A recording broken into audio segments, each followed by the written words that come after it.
Assalamualaikum warahmatullahi wabarakatuh. Bismillahirrahmanirrahim. Tabarakalladzi nazzala al-furqana ala 'abdihi liyakuna lil 'alamin nadhira. Allahumma shalli wa sallim ala sayyidina Muhammadin wa ala alihi wa sahbihi ajmain. Amma ba'du. Yang sangat saya hormati Habib Hasan Toha Putra Al-Munawwar, Bapak Rektor, Bapak Direktur RSI, semua pengurus yayasan yang saya hormati, juga teman-teman baik yang putra maupun putri yang kami hormati. Ini ngaji bareng ya, terus ini bukan acara diskusi tapi acara apa? Saya mau ngaji tentang ayat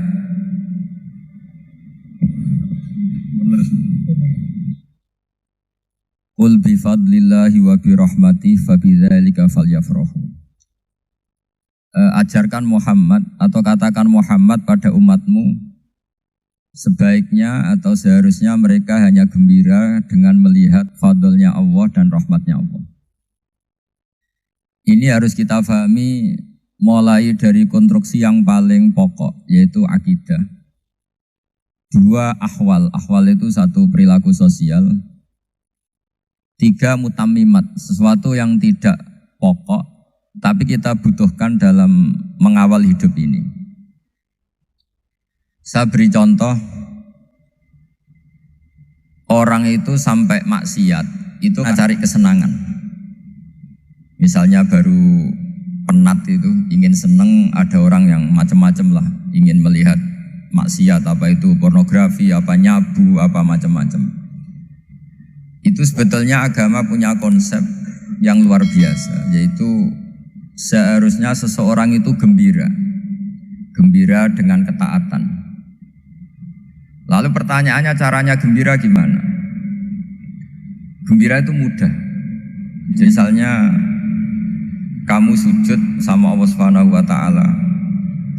Terus cara berpikir begini, ini sekaligus ijazah. Cara berpikir begini. Ya Allah, ini kata Sayyidina Ali, kafani izzan an akuna laka abdan wa kafani fakhron an takuna li rabban. Ya Allah, betapa sialnya saya andaikan saya jadi budak dari makhluk yang sama. Misalnya sampean itu seorang kiai atau rektor atau doktor atau orang terpelajar, kemudian kamu jadi budak atau hamba dari makhluk yang setara, betapa hinanya saya. Maka kata Sayyidina Ali, ya Allah, saya ini cukup bahagia, cukup bangga karena jadi budak, jadi hamba dari zat yang super atau yang maha super. Ini kok Allah Subhanahu wa ta'ala. Sehingga ada kebahagiaan yang luar biasa karena menjadi hambanya Allah Subhanahu wa ta'ala. Setelah bangga dengan jadi hambanya Allah, maka kita akan malu. Malu misalnya kok saya bahagia itu nunggu melihat pornografi, melihat maksiat. Itu terus menjadi malu. Kenapa saya bisa didikte oleh hal-hal seremeh itu? Ya, kita malu karena didikte oleh hal-hal yang seremeh itu. Karena kita didikte oleh nafsu. Jadi izzatun nafsi, satu harga diri seseorang itu harus dihidupkan untuk hanya tunduk kepada Allah Subhanahu wa ta'ala. Sehingga Nabi itu melatih satu logika tarkul ma'asi.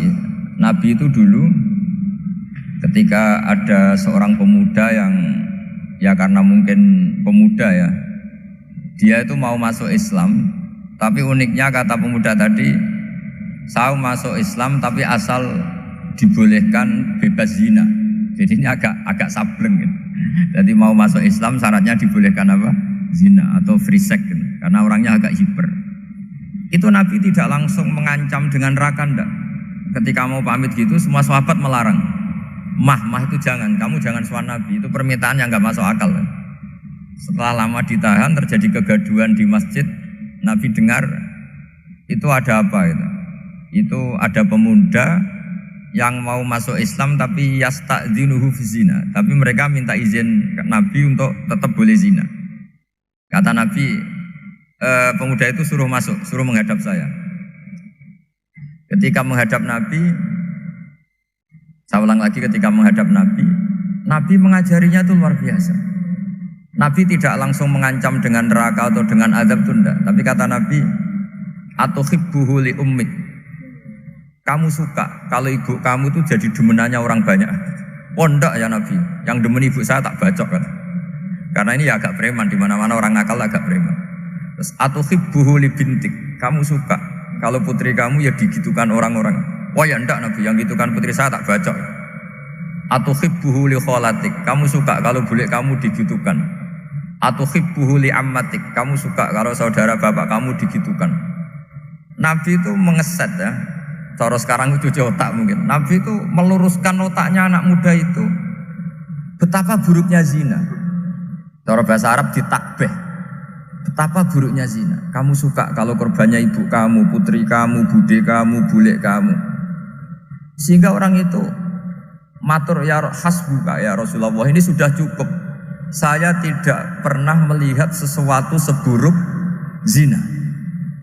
Jadi fa'al qawwa fi qalbihi bughdha zina. Kemudian Allah meletakkan di hatinya, menanamkan benci zina. Sehingga akhirnya pemuda tadi menjadi iffah, menjadi menghindari zina. Artinya begini ya, ini mungkin yang lolos dari para kita sebagai dai, kita tidak belajar banyak tarbiyahnya Rasulullah Shallallahu Alaihi Wasallam. Jadi kalau kita benci maksiat itu jangan hanya ditahdzir, ditakutkan neraka, itu enggak. Jangan hanya itu, tapi di logika. Jadi kalau kita menghindari maksiat itu selain karena takut azab, itu ada logika, ada rangkaian pikiran yang menjadikan kita anti satu perbuatan apa maksiat. Jadi misalnya gini ya, kira-kira ginilah kalau contoh gampang itu. Ada orang gitu ya, nyanyi dengan pakaian yang mungkin pornografi gitu. Mungkin pemuda-pemuda ingin melihat itu, tapi bisa diobati gini. Kok enak dekne mergawe kok tak bayari, aku kehilangan duit gitu.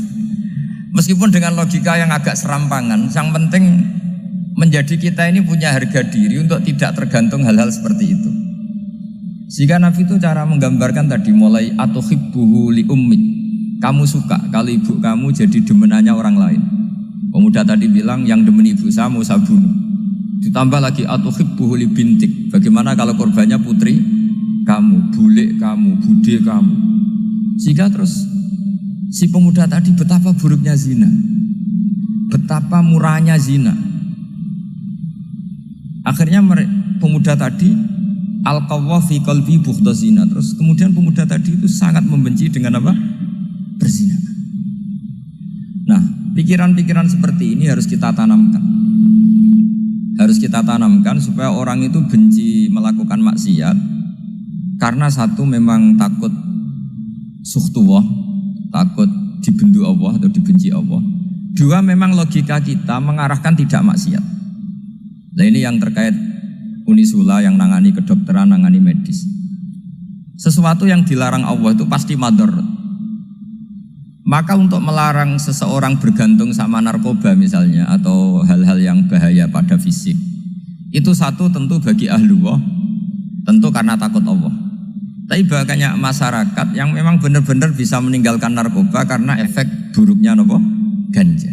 Bahwa itu mengakibatkan sakau, mengakibatkan tidak sadarkan diri, mengakibatkan kebangkrutan ekonomi macam-macam.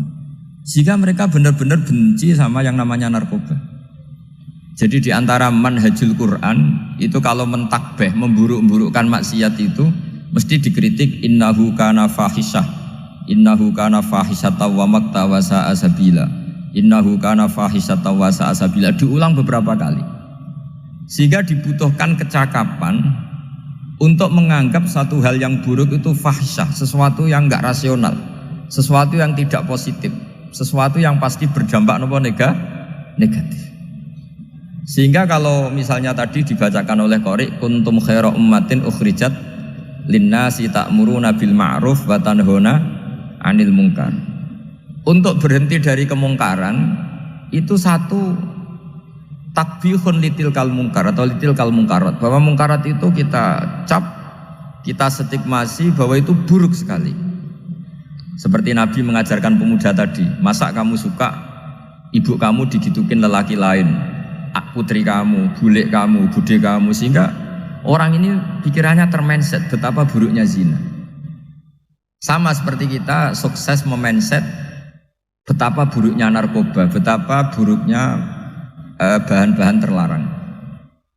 Begitu juga seterusnya, terus pengkhianat dan sebagainya. Tapi problem manusia adalah dia itu akan mencari kebahagiaan atau kesenangan sesaat. Maka caranya gimana? Keinginan senang lewat maksiat ini dilawan dengan nyaman dengan taat. Saya ulang lagi, nyaman dengan taat. Sehingga ulama dulu punya kalimatul munajat, artinya kalimat hubungan pribadi sama Allah yang menjadikan orang itu nyaman. Dan ini yang diajarkan kitab-kitab tasawuf. Kitab tasawuf itu sukses mengajarkan melihat alam raya ini semuanya nyaman, termasuk yang mengecewakan. Itu dianggap nyaman. Saya berkali-kali mengajarkan ilmu ini karena ini musalsal ila Rasulillah SAW.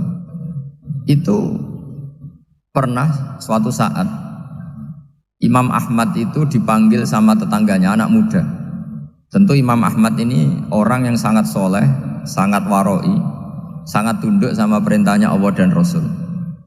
Pemuda tadi manggil, ya Ahmad, datang ke rumah saya. Imam Ahmad datang. Setelah sampai ke pemuda tadi, sudah pulang lagi, saya tidak butuh kamu. Pulang lagi. Setelah sampai rumah dipanggil lagi, ya Ahmad, datang lagi. Datang lagi. Oh, saya tidak jadi butuh, pulang lagi. Sampai 3 kali. Dan itu perangai ekspresi Imam Ahmad itu atau ulama lain yang sesoleh beliau itu nyaman, indah. Beliau tetap senyum-senyum, nyaman itu. Beliau tidak tersinggung, tidak terprovokasi, pokoknya tidak tersinggung, kelihatan nyaman. Lama-lama pemuda ini terus tanya, ya Ahmad, kamu saya perlakukan seperti ini kok tidak tersinggung? Kamu senyum-senyum saja, happy-happy saja. Jawabnya Imam Ahmad itu unik. Wahai pemuda, saya kamu panggil itu senang sekali. Karena kata Nabi, kalau kamu iman dengan Allah dan Rasul, maka hormatilah tetangga. Jadi saya senang. Karena nuruti perintah Allah untuk menghormati tetangga. Jadi tidak ada urusannya dengan kamu. Kagetnya kayak apa? Jadi dipanggil tetangga ya senang karena melakukan perintahnya Allah dan Rasul, yaitu ikramul jar, fal yukrim jaroh. Disuruh pulang, kamu ingin saya pulang, ya saya pulang. Disuruh datang, ya saya datang. Jadi saya tidak tersinggung, saya tidak ada urusan dengan kamu. Urusan saya dengan Allah Subhanahu wa Ta'ala. Itu kalau bapak-bapak istrinya ngomel terus sabar itu ya bagus. Saya tidak punya urusan. Kalau kamu terprovokasi oleh istri, berarti kamu didikte oleh makhluk. Masa seorang rektor didikte makhluk? Kan tidak keren. Apalagi seorang habib didikte makhluk, kan tidak keren.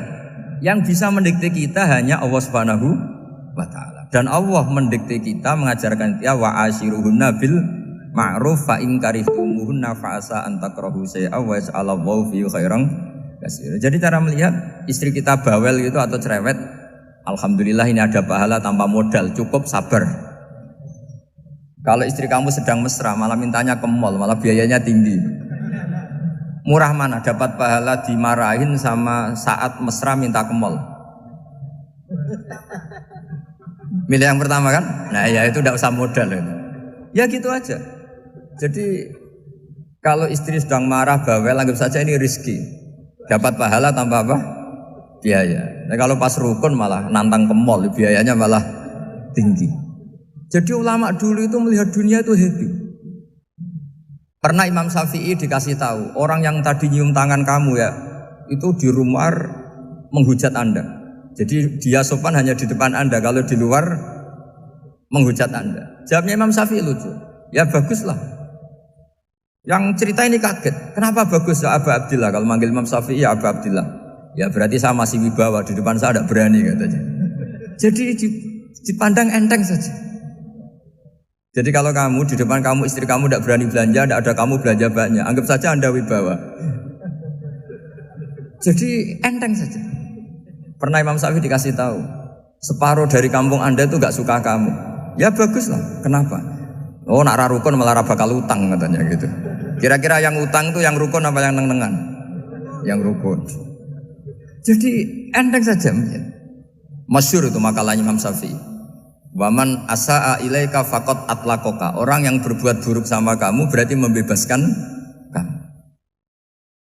Kalau saya sedang nenengan sama Habib Hasan Toha Putra, beliau naik Alphard nggak nawarin saya sah karena baru nenengan. Tapi kalau sedang rukun malah harus repot mana? Rukun sama ndak rukun? Repot rukun sebetulnya. Jadi Imam Syafi'i itu happy saja. Kalau sedang rukun sama tetangga ya dianggap rukun itu satu kenikmatan. Sedang ndak rukun ya dianggap satu kenikmatan. Jadi orang dulu itu serilek itu melihat dunia. Kalau kita kan enggak, ego. Wah saya ini suami kok dimarahin istri. Wah ini egonya bangkit. Padahal egonya bangkit itu ada kebodohan di situ. Yaitu seorang rektor didikte seorang istri, seorang makhluk. Apalagi kalau Anda daftar wali itu tidak akan jadi wali. Ini wali kok tunduk sama makhluk. Karena didikte apa? Makhluk. Maka Imam Ahmad ketika tetangganya bully gitu ya santai saja, beliau happy. Ketika pemuda tadi eskal janggal, kenapa kamu gak tersinggung ya Ahmad? Memangnya saya harus tersinggung gimana? Kan tak panggil gak jadi, tak panggil gak jadi. Hei pemuda, saya ini tidak punya urusan dengan kamu. Saya nuruti kamu karena perintahnya Allah. Saya senang melakukan perintah Allah, harus berbaik sama kamu. Sampai 3 kali. Jadi kebahagiaan ini pula yang harus kita latih dalam melakukan ketaatan. Tapi memang obsesi saya terbesar atau cita-cita saya terbesar memang setiap ngaji saya ingin orang mukmin semuanya itu bahagia. Dengan bahagia itu mereka tidak neko-neko ingin mencari kebahagiaan lewat jalur apa maksiat. Sehingga dalam konstitusi ulama yang ditulis di kitab-kitab usul fikih, dan itu kitab yang saya kaji, selalu saya kaji. Itu membela-bela sesuatu yang mubah itu sampai luar biasa. Karena melihat mubah itu misalnya Anda tidur itu berstatus mubah, Anda bermain catur berstatus mubah, Anda rileks sama teman jagungan semalam dengan teman rektor atau dosen atau yayasan itu melihatnya bukan mubah tapi tarkul maksiyah. Misalnya saya semalaman asik musamarah itu jagungan malam sama Habib Toha Al-Munawwar. Itu Allah ngitungnya bukan, wah ini jagungan ngalor ngidul tidak penting tuh enggak. Malam itu bahak tidak ke dugem, tidak ke tempat maksiat. Sehingga ada ulama yang mengatakan mubah itu enggak ada. Saya ulang lagi, mubah itu enggak ada. Kan umumnya ulama bagikan wajib, ya kan, haram gitu. Terus diantaranya mubah, sunat, makruh. Ada ulama yang mengatakan mubah itu enggak ada. Kenapa logikanya begini? Itsma min mubahin illa wa yatahaqqaqu bihi tarku haramimma. Karena tidak ada mubah yang Anda lakukan kecuali saat itu pasti ditinggalkannya sebuah keharaman. Misalnya Anda sedang jagungan sama istri di luar, di rumah, asik di rumah semalaman. Mungkin bahas hal-hal yang ringan. Mungkin melihat sinetron atau apalah yang ringan. Tapi di situ terjadi Anda meninggalkan ke tempat-tempat maksiat. Sekarang ninggal maksiat itu wajib apa mubah? Wajib. Padahal Anda sedang melakukan mubah. Nah itu dicatat oleh Allah itu tarkul haram, meninggalkan keharaman. Jika masyhur dalam cerita wali-wali itu, Abu Yazid yang seperti itu ibadahnya pernah tanya, ya Allah lalu yang makomnya orang seperti saya siapa? Karena beliau semalaman ibadah terus. Sama Allah dijawab, ya yang tidur di pinggir kamu itu. Abu Yazid, loh kok bisa ya Allah? Dia kan tidur terus. Ya kan dia tidur berarti meninggalkan keharaman. Ngomong sing potongan tukang maksiat tuh apik turu apik melek kira-kira gitu. Apik turu. Timbang sama nak melek pola wis turu ae kira-kira gitu. Jadi enggak usah dipaksa tahajud, dipaksa qiyamul lail itu. Iya kalau qiyamul lail. Kalau dapat informasi, ke sini ikut saya terus katut kan repot. Jadi perlawanan terhadap maksiat itu sebetulnya gampang dalam Islam karena tadi nggak ada sesuatu yang mubah kecuali saat dilakukan berakibat meninggalkan keharaman. Mudah sekali. Jika banyak orang jadi wali itu karena melakukan mubah. Itu ada orang jadi wali itu karena sering makan. Ya makan-makan biasa itu. Karena ketika makan, ya Allah, betapa doifnya saya. Katanya saya presiden, katanya saya rektor, saya kiai. Ternyata kalau nggak makan tuh lemes. Apa hebatnya makhluk yang bergantung makhluk yang lain, yaitu makanan. Nah karena seperti itu terus dia al-laja'illallah, terus dia sungkeman ning Allah. Betapa lemahnya saya. Sebab itu ketika Quran mengkritik dan dengan tanda kutip kemungkinan Tuhannya Isa bin Maryam, itu ngeritiknya sederhana Quran itu. Mal masih ibnu Maryam illar rasul qad khalas min qablihir rusul wa ummuhu siddiqah kana yaqulanit ta'am. Isa itu tidak Tuhan, wong dia makan. Kamu kebayang nggak misalnya punya Tuhan, wah tadi Tuhan mampir ke rumah saya, dia lemes, setelah tak kasih makan sehat lagi gitu. Itu kan nggak kebayang gitu. Tapi Tuhan marung di rumah saya, lemes tak gratisin, kayaknya tidak punya uang gitu.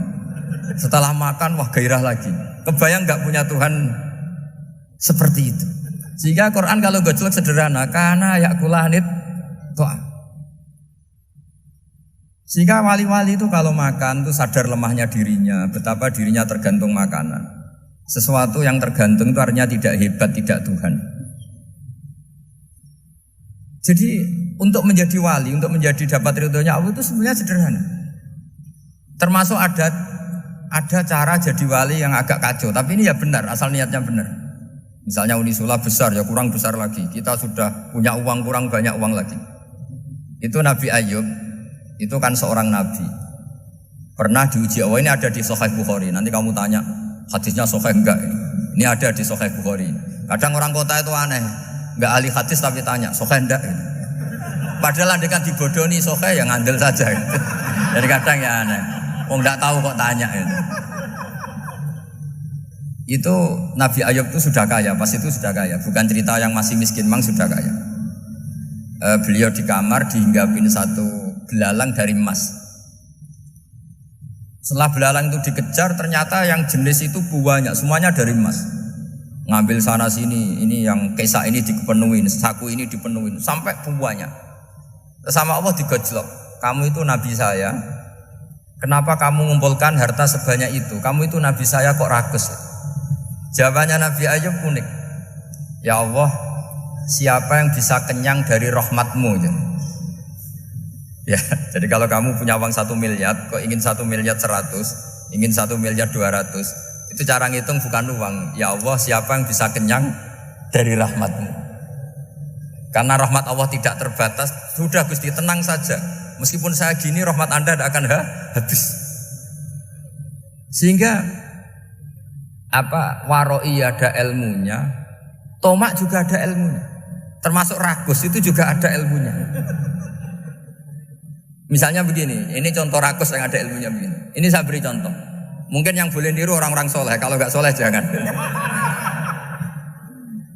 Imam Syafi'i ini cerita nyata. Imam Syafi'i itu dulu ketika ngaji masih muda itu nggak suka sama guru yang kaya. Kebetulan dia punya guru miskin terus. Namanya Sufyan As-Tsauri, itu miskinnya Masya Allah. Sufyan bin Uyainah juga miskin. Jadi dia miskin, punya guru miskin terus. Sehingga idolanya ya sama guru-guru yang miskin. Suatu saat guru-guru ini menyarankan dia ngaji Imam Malik. Imam Malik itu kaya raya. Itu babutnya Imam Malik kalau diinjek itu mata kakinya tidak kelihatan saking halusnya. Kalah Indonesia kalah. Imam Malik tuh gaya. Kalau ngaji di kursi tinggi terus pakai bukhur itu, pakai jubah Arab yang mahal itu. Pokoknya mewah kali Imam Malik. Terus dia mulai ini kiai kok kaya.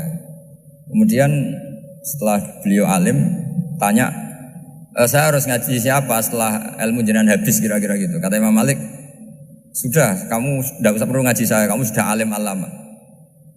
Terus Imam Malik datang ke Baki. Zaman itu Baki itu semacam kayak rentalan ya, semacam Grab lah kalau dulu. Mana kafilah yang mau ke Irak? Ya sudah terus, oh kita mau ke Irak. Ini antar ke Muhammad bin Hasan As-Syaibani. Itu dibiayai sama Imam Malik. Grabnya ya dibayarin, itu kafilahnya itu ya dibayarin. Imam Syafi'i disangoni surrotan min dhahabin. Jadi satu kepes uang dikasihkan. Itu pernah tak hitung semurah-murahnya itu sekitar 60 juta.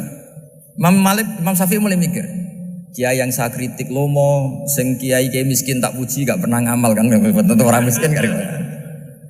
Setelah datang ke Muhammad bin Hasan Asy-Syaibani, beliau itu pakar usul fikih, muridnya Abu Hanifah. Beliau al-usuli, pakar usul fikih. Itu Muhammad bin Hasan Asy-Syaibani itu kalau ngitung emas, itu di ruang tamu. Uangnya miliaran, emasnya banyak. Dari kota ini dipindah ke kota ini, emas kalau ngitung di ruang tamu. Bukan di kamar, di ruang tamu. Imam Syafi'i tambah kaget. Imam Malik kayak gitu sudah soal malah ini kaya raya. Setelah Imam Syafi'i kelihatan kaget, digojlok sama Muhammad bin Hasan Asy-Syaibani karena beliau senior. Atajabu min hadza, kamu aneh melihat ini? Iya. Kenapa? Ulama kok kaya raya.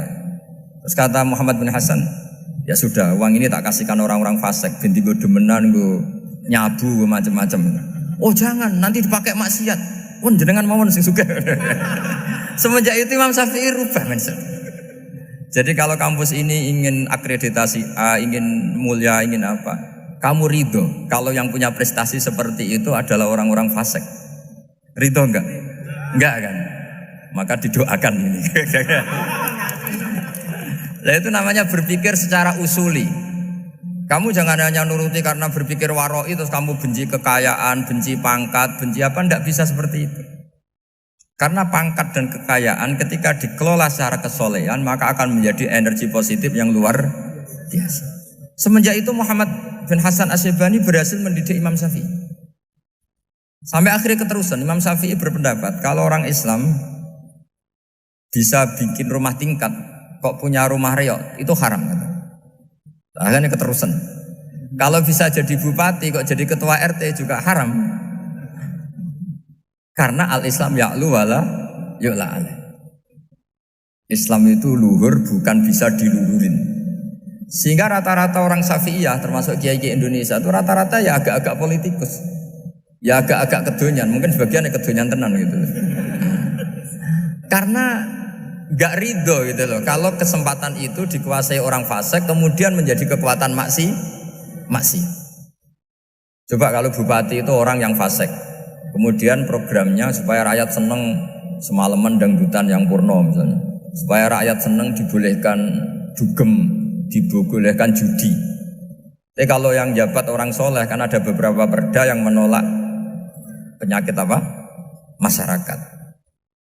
Jadi kamu jangan melihat bahwa kepangkatan ini hanya sebagai alat korupsi, alat otoriter, enggak. Asal kena orang soleh, maka ini menjadi energi kesolehan atau energi positif.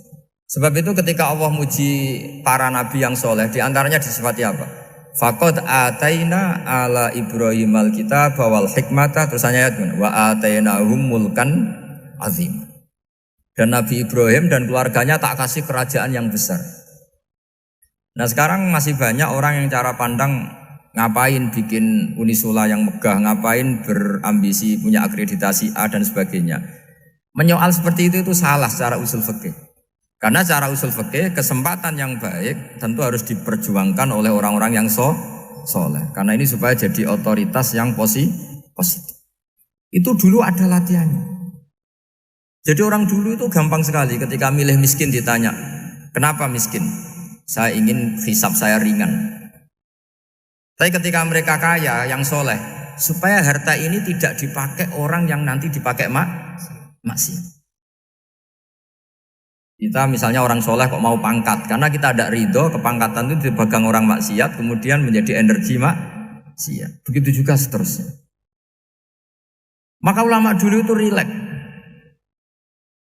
Sampai Syekh Nawawi Al-Bantani itu nanti bisa dicek di tafsir Qul hal yastawil ladzina ya'lamuna wal ladzina la ya'lamun. Beliau muji-muji ulama. Kemudian ada seorang yang agak hasud mungkin.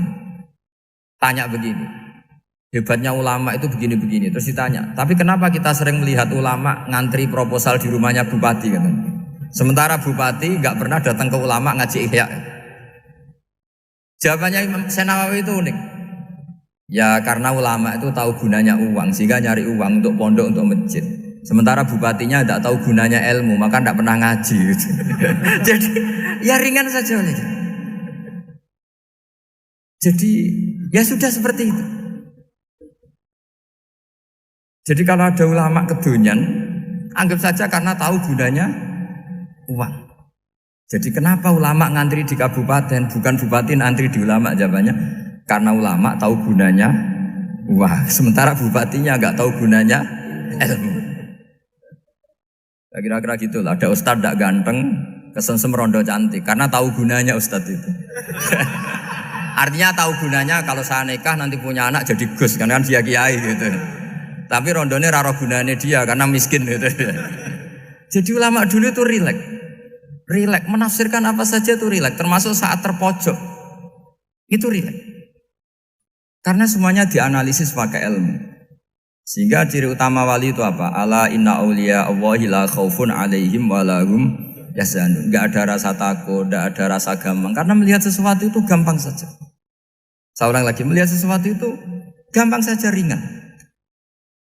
Saya beri contoh ya, betapa pentingnya mindset ya, cara berpikir.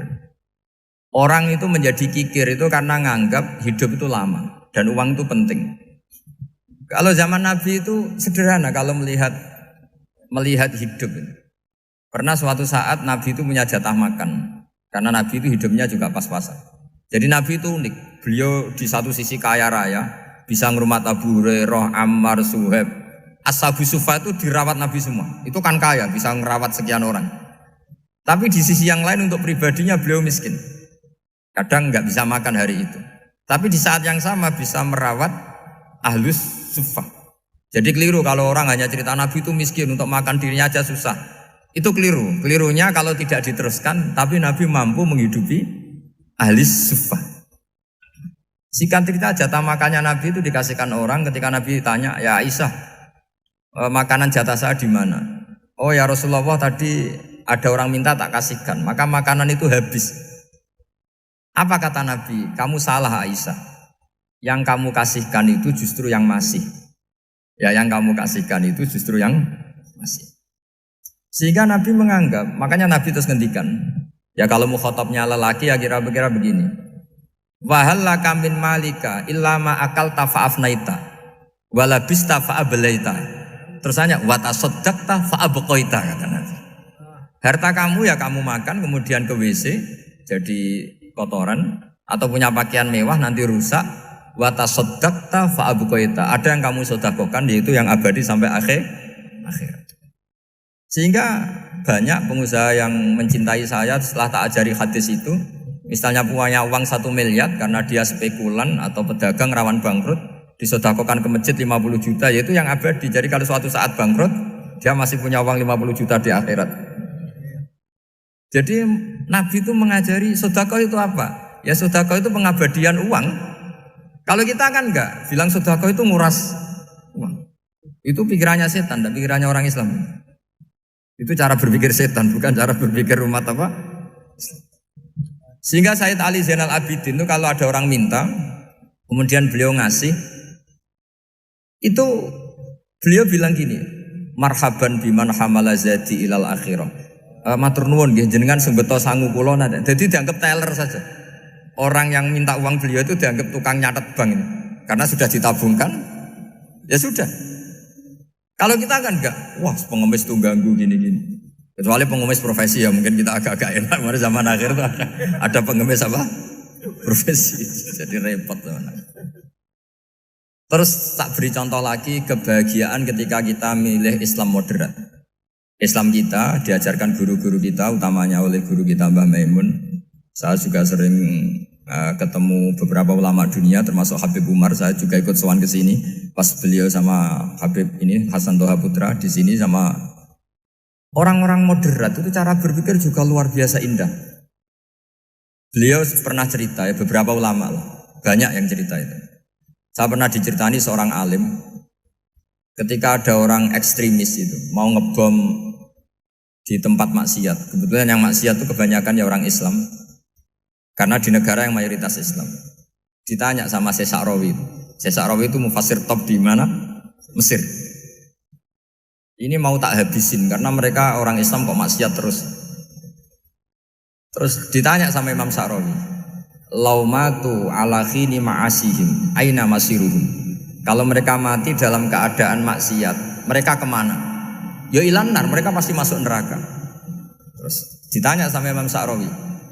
Wahal masiruhum ilanar muradun nabi amlah. Punya umat maksiat kemudian mati masuk neraka, itu yang diinginkan Nabi apa enggak? Ya tidak aja. Ya sudah, ndak usah dibom, ditunggu tobatnya kata. Karena kalau mati dalam keadaan itu ke neraka dan itu tidak yang diinginkan Rasulullah Sallallahu Alaihi Wasallam. Terus ekstremis ini menjadi tobat, tidak berpikir ekstremis Mas. Jadi orang itu harus berpikir mindset yang baik. Meskipun kadang berpikir baik itu ya agak-agak kacau. Ada seorang wali majdub itu kalau berdoa agak kacau, tapi nggak bisa dibantah. Masyhur itu doa itu. Ini sekaligus ijazah, tapi kalau sebelum wali nggak boleh. Itu datang ke makamnya Rasulullah SAW. Terus doanya itu begini, ya Allah sekarang terserah engkau. Ya Allah sekarang terserah engkau. Jika saya kamu jadikan orang soleh, jika saya engkau jadikan orang soleh, maka surra habibuk, maka kekasihmu ini senang. Yang susah musuhmu yaitu setan. Tapi kalau engkau menjadikan saya orang fasik, maka yang susah kekasihmu, yang senang musuhmu. Jangan punya dua pilihan itu. Wah itu kan doa tapi kayak teror itu. Ya jadi berdoa di Raudhah. Wah itu pasti mandi itu karena agak-agak maksa Tuhan itu. Ya Allah engkau punya dua pilihan. Jika saya jadi orang soleh, maka kekasihmu ini senang. Musuhmu yang susah yaitu setan. Tapi jika saya jadi orang fasik, maka musuhmu yang senang, kekasihmu yang susah. Mohon terserah jenengan, mau menyenangkan kekasihmu, apa menyenangkan musuhmu gitu. Kira-kira gimana? Kalau tertarik boleh doa itu dipraktekkan. Tapi kayaknya kalau copy paste itu gak keren apa? Jadi dulu orang itu muamalah sama Allah dan Rasul itu rileks. Rileks itu nyaman karena ya tadi Qul bi fadlillah wa bi rahmati fa bidzalika falyafrahu. Sehingga Imam Izzuddin bin Abdissalam itu ngendikan innal ladzina yarmunal muhsanatil ghafilat. Di antara kebaikannya ibu-ibu atau mbak-mbak ini harus berstatus ghafilat. Perempuan-perempuan pelupa. Ghafilat itu pelupa. Pelupa dari kenikmatan maksiat sehingga mereka dengan taat. Misalnya ada ibu-ibu atau mbak-mbak atau juga bapak-bapak tahajud, kemudian nyaman dengan tahajud itu. Kira-kira terbersit enggak ingin maksiat? Enggak kan, karena sudah nyaman dengan tahajud, dengan taat. Maka dibutuhkan kenyamanan dalam beribadah. Sebab itu ala bidzikrillahi tatmainnul qulub. Makanya saya termasuk kiai yang setiap ngaji itu happy, seneng. Karena ini untuk kampanye. Senang dengan ngaji, dengan taat itu sudah luar biasa. Kayak apa kalau mereka senangnya kalau nunggu melakukan maksiat. Jadi termasuk bentuk perlawanan kita terhadap maksiat adalah usahakan kamu tuh sebahagia, senang dengan taat. Istiqnas billah, mu'anasah billah, farah billah, itmi'nan tumakninah billah. Sehingga ini mencukupkan kita tidak berkebutuhan maksiat. Meskipun kita ya manusia, pasti suatu saat atau sudah pernah maksiat. Serasa diceritakno lah, itu mesti gitu. Lah orang-orang dulu itu orang yang sukses mengelola bahagia ma Allah wa billah walillah. Sehingga wali-wali dulu itu jadi wali itu tidak mesti karena ibadahnya banyak itu enggak. Mereka orang yang ibadahnya itu biasa. Biasa-biasa sekali. Ulama-ulama dulu ibadahnya biasa sekali. Tapi qulubuhum ma Allah, hatinya itu ma Allah. Itu ada seorang wali itu jadi wali, Umar bin Abdul Aziz yang dikenal Khamisul Khulafa. Khamisul Khulafa. Di luar Khulafa Ar-Rasyidin 4, di antara yang soleh adalah siapa? Umar bin Abdul Aziz. Itu ketika mau meninggal, itu senangnya bukan main. Itu semuanya nangis, beliau senang. Terus tanya, kenapa kamu senang? Memangnya saya kalau mati itu kemana aja? Ila khairi madhubin ilah, ke zat terbaik. Timbang urip mbek kowe bulet atau mbek arhamur rahimin kan. Yaitu Allah Subhanahu wa taala. Jalaluddin Ar-Rumi ketika mau meninggal itu muridnya nangis semua, beliau marah. Kamu harusnya pesta karena saya mau ketemu kekasih saya, malah kamu tangisi. Goblok sekali kamu katanya. Jadi orang-orang dulu itu luar biasa. Karena tadi mereka tidak ingin ketemu Allah itu dianggap problem. Harus sesuatu yang membahagiakan. Makanya wali-wali itu kalau berdoa begini, wa khairu ayyami yauman alqa fih, dan jadikan hari terbaikku adalah hari ketika saya ketemu engkau ya. Pernah Pernah dengar doa itu? Wa khairu ayyami yauman alqaka fih, dan hari terbaikku adalah hari saat ketemu engkau. Aman kan enggak? Sampai mati ku wedi. Saya tidak tahu wedi dosa apa wedi Israel apa wedi malaikat siapa? Mungkar nakir. Sebenarnya tidak perlu seperti itu. Karena cara pandang Nabi itu ini bisa dipraktekkan. Kalau kamu orang baik, mati artinya apa? Ya baik. Karena husnul khotimah. Kalau kamu orang yang buruk, itu kata Nabi, anggap saja mati itu akhir dari keburukan kamu.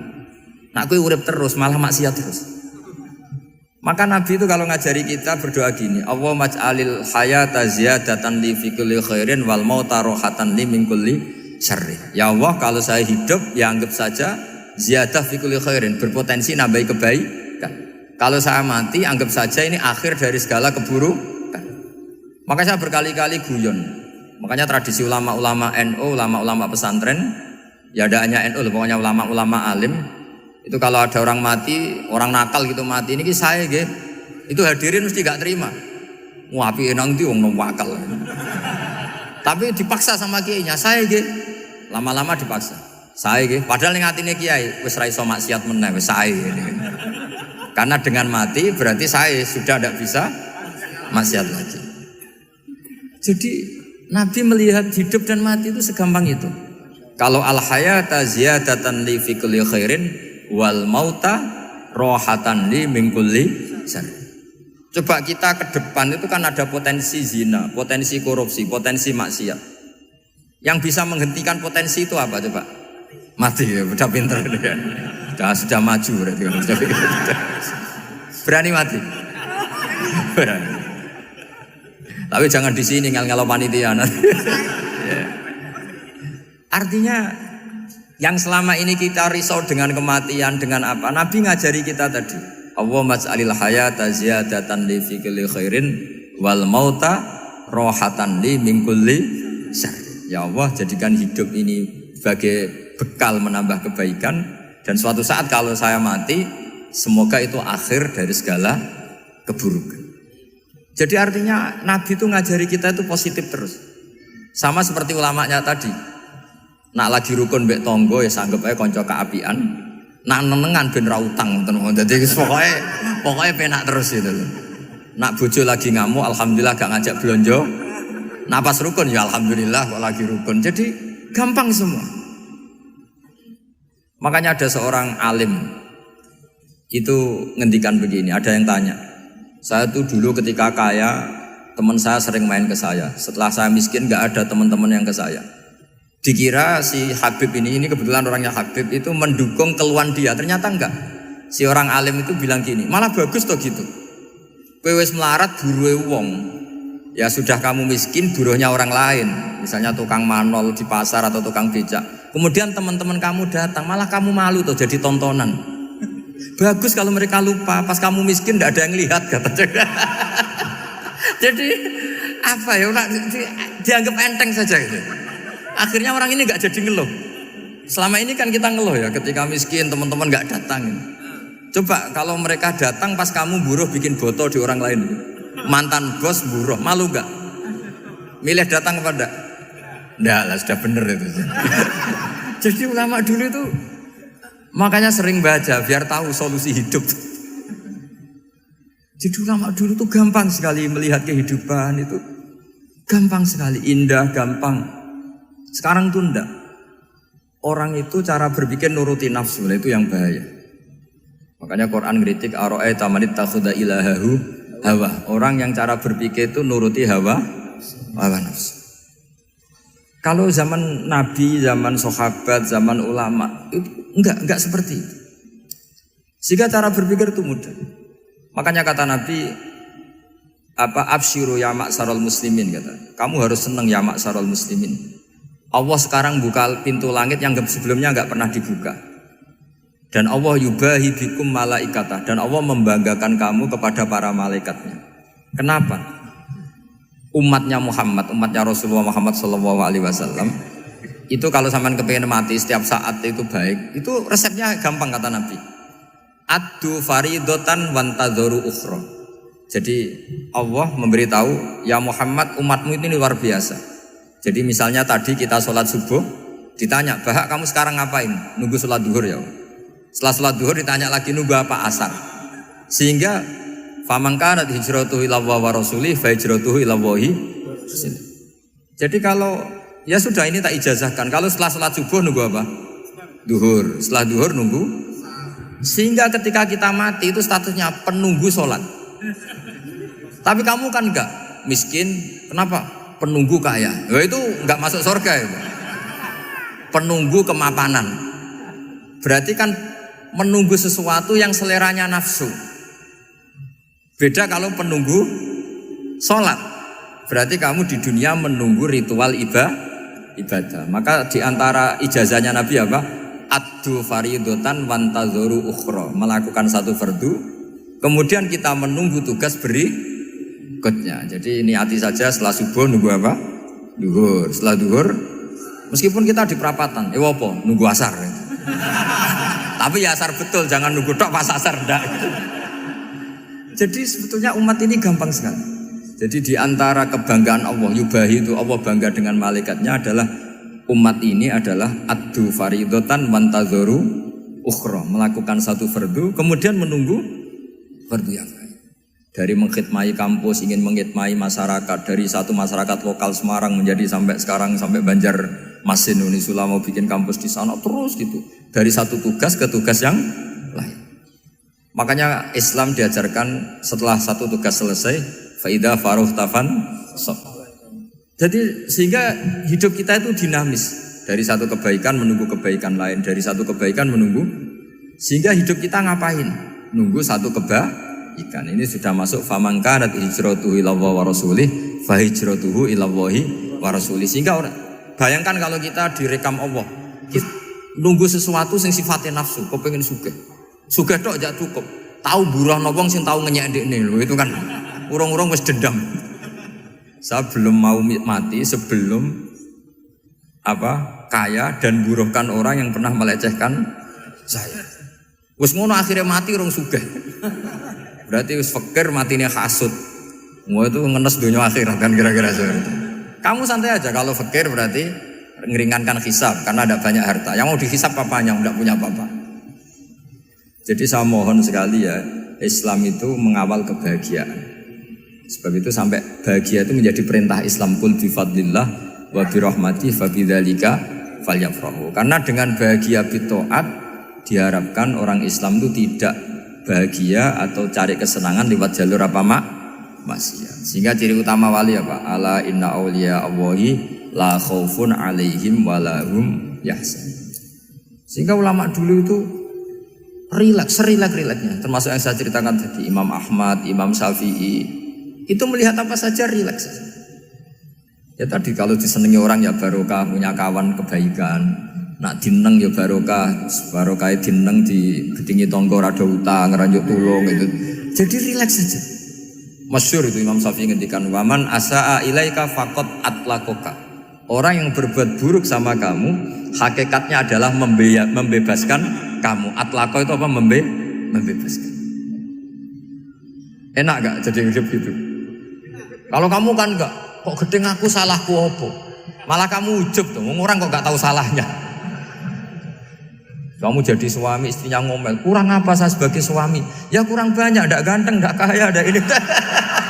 Malah kalau diterangkan malah parah toh.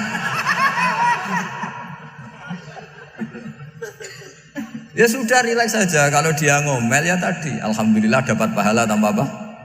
Biaya. Terus ngomel kan butuh energi, paling yang tidak kuat 3 jam. Nanti juga berhenti apa? Sendiri. Terus ambil nilai positifnya, misalnya ngomel sama suaminya, bagus lah. Kalau ngomel sama tetangga malah kayak apa gitu aja udah. Jadi ulama dulu itu gampang sekali melihat hidup. Rasulullah ya gitu, melihat hidup tuh gampang saja. Ketika tanya, ya Aisyah apa ada sarapan? Tidak ada ya Rasulullah, ya sudah saya tak puasa. Jadi enteng saja. Kadang-kadang beliau ingin puasa ya puasa sunat, ada sarapan nggak jadi puasa. Rileks. Nabi itu rileks. Kalau ngajari kebaikan juga rileks.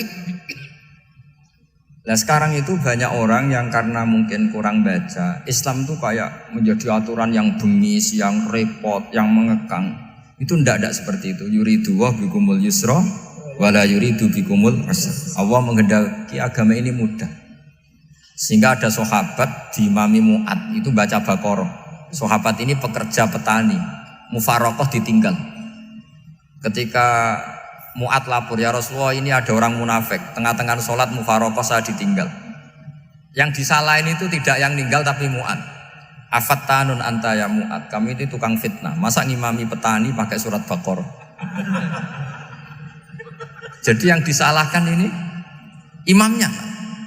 Kalau kamu jadi imam, sholatnya ya yang cepat. Makanya terus banyak orang kecepatan karena tadi. Jadi Nabi itu enteng sekali. Jadi apa ya, Nabi itu beda dengan yang kita bayangkan beda. Nabi pernah ngaji di masjid, kemudian ada tetangga lewat pakai cangkul ke kebun. Semua sahabat gerutu.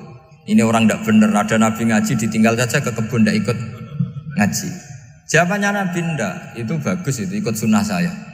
Kenapa ya Rasulullah? Dia kerjanya nyari halal. Dan untuk menghidupi keluarganya itu juga ajaran saya. Sehingga yang ngaji ya ajarannya Nabi, yang enggak ngaji karena kerja mencukupi keluarga juga ajarannya Nabi. Segampang itu. Oh, kalau kayaknya kamu kan, wes roh akhlak kan gitu. Nabi rileks saja Nabi. Sampai bisa lihat itu di Ihya di bab Fadhailul Kasbi. Makanya ini penting sekali supaya orang itu berpikir Islam atau mendakwakan Islam itu berdasar sanad. Ya, yang muttasil yang pernah dilakukan Rasulullah Shallallahu Alaihi Wasallam. Semoga barokah. Assalamualaikum warahmatullahi wabarakatuh.